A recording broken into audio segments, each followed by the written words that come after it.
আসসালামু আলাইকুম। আজকে দারুণ ২ টা ভোকাবুলারি শিখব। ফার্স্ট ওয়ান হচ্ছে কম্পেন্ডিয়াম। এটার সিনোনিম আছে বেশ কিছু। বাট কম্পেন্ডিয়ামের অর্থ কী? এটার অর্থ হচ্ছে সংক্ষিপ্ত অথচ তথ্যবহুল বিবরণী। যেটাকে আমরা বলে থাকি, যদি আমরা সারসংক্ষেপ, সারাংশ, সারমর্ম বলি বাংলায় চিনে ফেলবো। বাট ইংলিশে এগুলোকে কী বলে?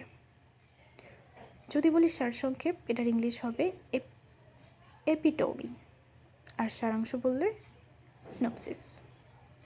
সারমর্ম বললে প্রেসি। একইভাবে সারাংশের আরেকটা সিনোনিম আছে, যেটা হচ্ছে অ্যাবস্ট্রাক্ট। এবার এইগুলার সারাংশের আবার কিছু বিপরীত ওয়ার্ডও দেওয়া আছে।